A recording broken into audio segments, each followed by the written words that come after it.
अल्हम्दुलिल्लाहि रब्बिल आलमीन वस्सलातु वस्सलामु अला सय्यिदिल अंबिया वल मुरसलीन अम्मा बाद फ़अऊज़ु बिल्लाहि मिनश शैतानिर रजीम बिस्मिल्लाहिर रहमानिर रहीम। अल्हम्दुलिल्लाहि अज़्ज़ा वजल हम सीख रहे हैं इल्मुन नहव। इल्मुन नहव के पहले 2 लेक्चर हमने समाअत किए, जिनके अंदर इल्मुन नहव की तारीफ़, इल्मुन नहव का मौजू, गर्ज़ व गायत, इल्मुन नहव की अहमियत, इल्मुन नहव के मौजू में किन चीज़ों को ज़िक्र किया गया, ये सब चीज़ें हमने डीपली तौर पर सीखने की कोशिश की। आइए अब हम अपने सबक की तरफ चलते हैं। आज का सबक भी जो है वो इल्मुन नहव के मौजू में मौजूद कलिमा और कलाम, इन्हीं में से एक टॉपिक के ऊपर है। कि आप देखिए कि हमने इल्मुन नहव के मौजू में लफ्ज़ कलिमा पढ़ा था। अब कलिमे की जब हमने तारीफ़ की तो कलिमे से हमको पता चला कि कलिमा जो है वो लफ्ज़ मुफ़रद है, लफ्ज़ मुफ़रद है। और लफ्ज़ मुफ़रद के साथ हमें ये भी पता चला कि वो मौजू लफ्ज़ भी होगा। फिर ये भी पता चला कि मुस्तअमल भी कहा जा सकता है, मुफीद भी कहा जा सकता है। लफ्ज़ मुफ़रद अगर मुफीद है तो फिर वो भी कलिमा है। लफ्ज़ मुफ़रद अगर मुस्तअमल है तो वो भी कलिमा है। लफ्ज़ मुफ़रद अगर मौजू है तो वो भी कलिमा है। अब ये थी लफ्ज़ मुफ़रद की बहस। अगर लफ्ज़ को हम बेसिक तौर पर देखें तो लफ्ज़ की तकसीम जो है वो 2 तरह से की जाती है। नंबर 1 मुफ़रद होने के एतिबार से, नंबर 2 मुरक्कब होने के एतिबार से। मुरक्कब की बहस इंशाअल्लाह अज़ीज़ आप मुरक्कब वाले सबक में जान सकेंगे। मुफ़रद के बारे में बहस इंशाअल्लाह अज़ीज़ इसी सबक में की जाएगी। अब जब हम मुफ़रद के पास चले तो मुफ़रद से हमें यह पता चला कि लफ्ज़ मुफ़रद जो है इसी को कलिमा कहा जाता है। अब जब ये पता चल गया कि लफ्ज़ मुफ़रद अगर मौजू हो तो उसे कलिमा कहा जाता है, तो फिर हमें यह पता चला कि कलिमे की इक़साम जो हैं वो 3 हैं: इस्म, फ़ेल और हर्फ।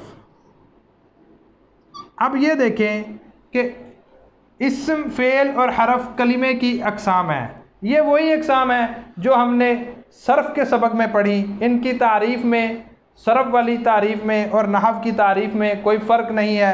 वही इस्म जो है सर्फ़ के अंदर है, वही इस्म नहव के अंदर है। वही इस्म जो है वो सर्फ़ के अंदर, वही इस्म नहव के अंदर, वही फ़ेल सर्फ़ के अंदर, वही फ़ेल नहव के अंदर। हरफ की सर्फ़ में बहस नहीं होती, हरफ सिर्फ नहव के अंदर। अब ये देखें कि इस्म जो है ये, अब इस्म मुफ़रद की जो ये तकसीम है ये अपने माना पर दलालत करने या ना करने के एतबार से है।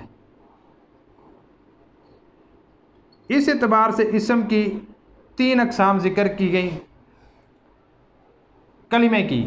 अब कलिमा जो है, अब इसको अगर देखें तो कलिमे की पहली किस्म है इस्म। अगर हम इस्म को डीपली तौर पे समझ लें, इस्म की तारीफ़ को समझ लें, तो फ़ेल और हरफ की तारीफ़ हमें ऑटोमेटिकली समझ में आ जाएगी। इसे ही कहते हैं एक कड़ी से दूसरी कड़ी का मिलना और एक चीज़ से दूसरी चीज़ का हासिल हो जाना। वो हासिल करने के लिए इंसान को थोड़ा सा अपना जहन इस्तेमाल करना पड़ेगा, तो ऑटोमेटिकली एक चीज़ से दूसरी चीज़ हासिल हो जाएगी। वो कैसे हासिल होगी देखते हैं। इस्म, अगर इस्म को ये कहा जाए कि इस्म ऐसा लफ्ज़ मुफ़रद है जो अपने मुस्तकिल माना पर दलालत करता है।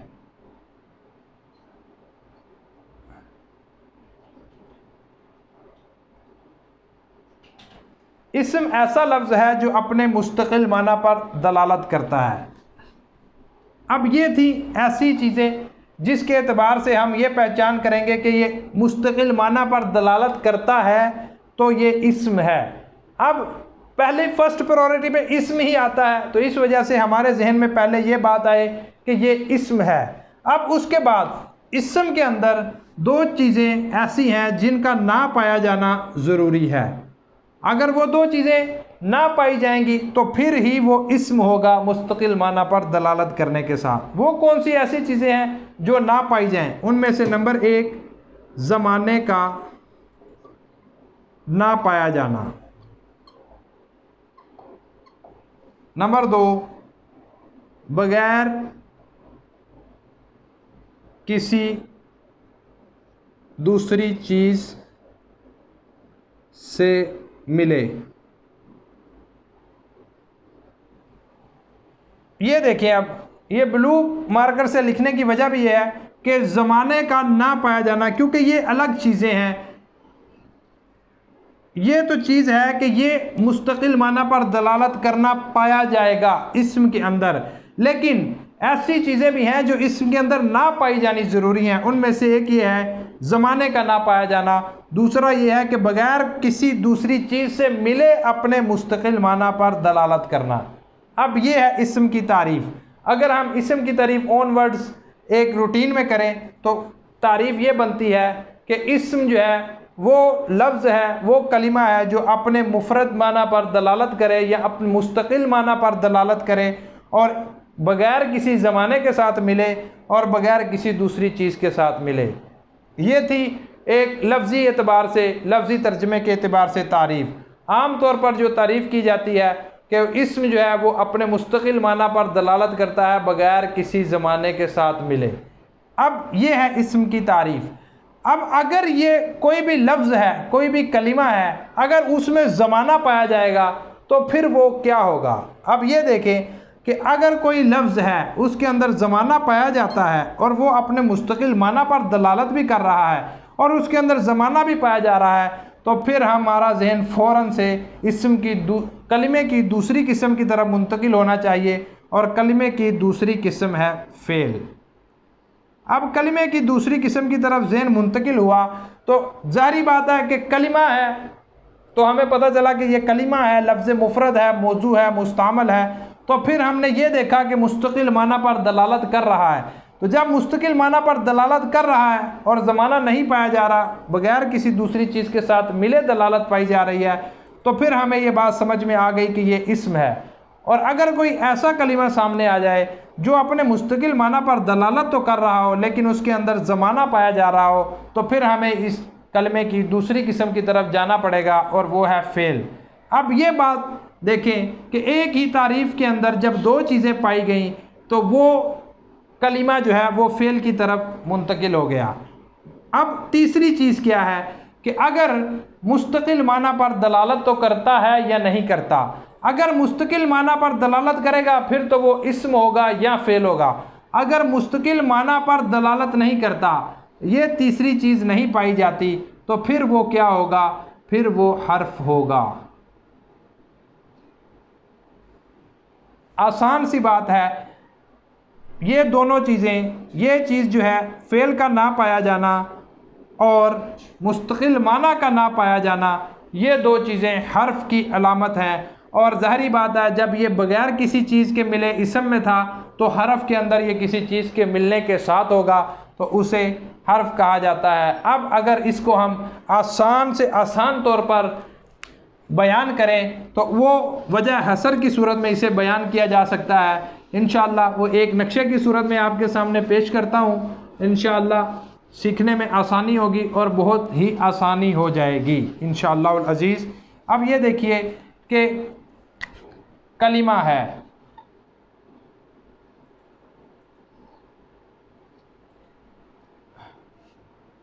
मुस्तकिल माना पर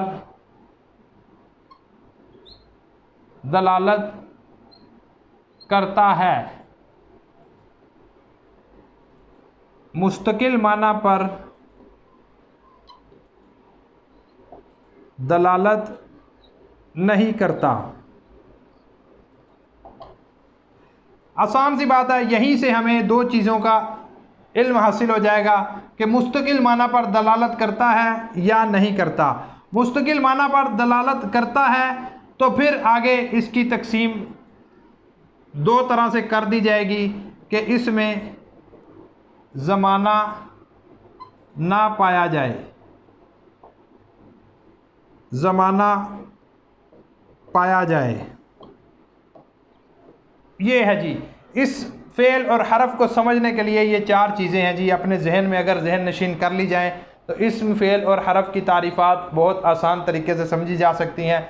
मुस्तकिल माना पर दलालत करता है या दलालत नहीं करता। अगर नहीं करता तो हर्फ है। अगर दलालत करता है, अगर ज़माना पाया जाता है या ज़माना नहीं पाया जाता। अगर ज़माना नहीं पाया जाता तो इस्म है, अगर ज़माना पाया जाता है तो फ़ेल है। ये जी आसान सी वजह हसर थी इस्म, फ़ेल और हरफ के बारे में। इंशाअल्लाह अज़ीज़ आने वाले सबक में आप इस्म को पहचानने की अलामात, फ़ेल को पहचानने की अलामात और हरफ को पहचानने की अलामात के बारे में जानेंगे कि इन तीनों चीज़ों की पहचान कैसे की जा सकती है। अगर हम कलाम के अंदर, अरबी के अंदर जो है हम कोई इबारत पढ़ रहे हैं तो उस इबारत के अंदर कोई लफ्ज़ आ जाए तो उसकी पहचान कैसे होगी, इसमें है, फ़ेल है, हर्फ। और आसान सी आसान पहचान है, इतनी आसान पहचानें हैं, अगर आप वो सीख लें तो इंशाअल्लाह अज़ीज़ इस्म, फ़ेल और हरफ को सीखना आसान हो जाएगा। अगर आप इस्म को सीखेंगे तो इंशाअल्लाह अज़ीज़ फ़ेल खुद ब खुद ही आसानी समझ में आ जाएगा और हरफ भी उसी के ज़िम्मन में आसानी समझ में आ जाएगा। हमारे चैनल को सब्सक्राइब कीजिए, बेल आइकॉन का बटन प्रेस कीजिए ताकि हर नई आने वाली वीडियो का नोटिफिकेशन आपको मिलता रहे। सल्लू अलल हबीब सल्लल्लाहु अलैहि मुहम्मद।